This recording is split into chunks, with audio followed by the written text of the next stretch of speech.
వాసుకి ఈ విధంగా మిగిలిన పాములన్నింటినీ సర్పయాగాన్నించి రక్షించడం ఎలాగా అని మదనపడుతున్న సమయంలో ఏలాపుత్రుడనేటటువంటి నాగు ఈ విధంగా అంది.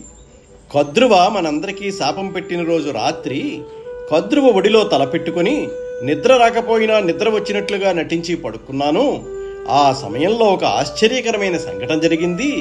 బ్రహ్మగారి దగ్గరికి దేవతలందరూ వెళ్ళి, పాములు మహాపరాక్రమవంతులు కదా, అంత పరాక్రమవంతమైన జాతిని తన అధర్మానికి తన అసత్యానికి చనిపోమ్మని కద్రువ ఎలా శపించింది?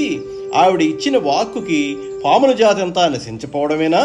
అందులో ఆదిశేషుడున్నాడు, వాసుకి ఉన్నాడు, ఇలా మహానుభావులు ఎందరో ఉన్నారు, వీరందరూ కూడా చనిపోవలసిందేనా అని అడిగారు. అప్పుడు బ్రహ్మగారు ఏమన్నారంటే, క్రూరాకారుల జగదపకారుల పన్నగులన్ తాల్పగాన్ ఓపని యుద్ధారునికి హితంబుగా దుష్టోరగ సంహారమిప్పుడొడబడవలసెన్. కద్రువ నోటి నుండి ఆ శాపవాక్యాలు వచ్చేటట్లుగా ప్రేరణ ఎందుకు చేశానంటే, జగత్తుకి అపకారం చేసే లక్షణాలున్న పాము పాపపనడతను తాను భరించలేకపోతున్నానని భూదేవి ఏడుస్తోంది. అందుకని అవన్నీ నశించిపోవాలి, అన్నీ నాశనం కావడానికే కద్రువ నోటి నుండి ఆ మాట వచ్చింది.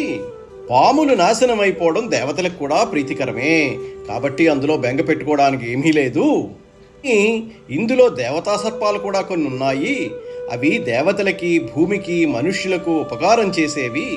అవి యాగంలో పడిపోకుండా ఒకప్పుడు వాసుకి చెల్లెలైన జరత్కారు వేరొక మునిశ్రేష్ఠుడైన జరత్కారుడిని వివాహం చేసుకుంటుంది. ఇద్దరి పేరు జరత్కారే. వారిద్దరికీ ఆస్తికుడు అనబడే ఒక ముని పుడతాడు. ఆ ముని వెళ్ళి జనమేజయుడి సర్పయాగాన్ని ఆపు చేస్తాడు. ఆపు చేస్తే పాపభూయిష్టాలైన సర్పాలన్నీ అప్పటి వరకు యాగంలో పడి కాలిపోతాయి. ఆ తరువాత కొన్ని సర్పాలు దేవతలతో స్నేహం చేసే ఉంటాయి. పుణ్యం చేసిన, లోకోపకారం చేయవలసిన పాములు కొన్ని మిగిలిపోతాయి. ఆ విధంగా పాముల సంఖ్య తగ్గించవేయబడుతుంది. అలా కాకుండా వాటి సంఖ్య ద్విగుణీకృతం అయిపోతే భూమి మీద ఇంక మిగిలిన ప్రాణులేవి బతకవు, భీభత్సమైన వాతావరణం ఏర్పడుతుంది. అందుకని అవి నశించిపోవడానికి ఏర్పాటు జరిగింది అని బ్రహ్మగారు చెప్పారు అని ఏలాపుత్రుడు వాసుకి చెప్పాడు.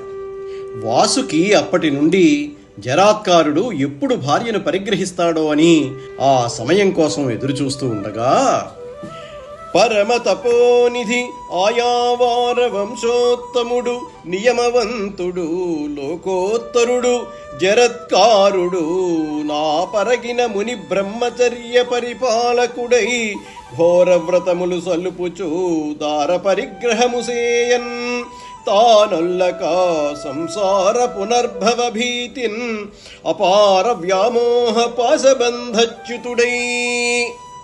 గొప్ప తపస్సంపన్నుడు, ఆయావారమనే వంశంలో శ్రేష్ఠుడు, బ్రహ్మచర్యాది నియమాలు కలవాడు, లోకాతీతుడు అయినటువంటి జరత్కారుడు భార్యను స్వీకరిస్తే పిల్లలు పుడతారు, పిల్లలు పుడితే సంసారం వస్తుంది, సంసారం వస్తే మాయ కమ్ముతుంది, మాయ కమ్మితే మళ్ళీ పుట్టాలి.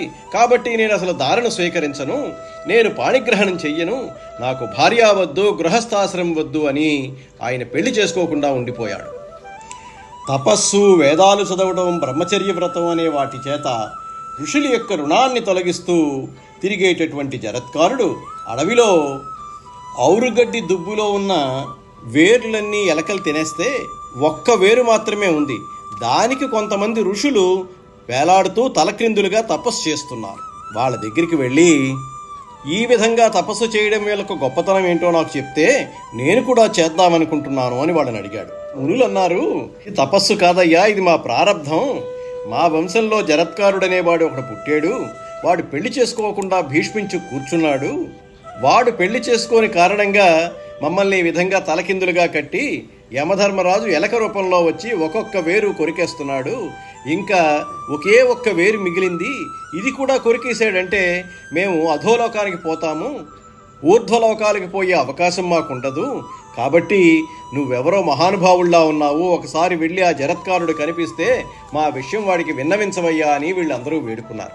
అప్పుడు ఆ వచ్చిన వాడు అన్నాడు, మీరు వెతకమన్న జరత్కారుడు ఎవరో కాదు, అది నేనే. నా తాత తండ్రులు.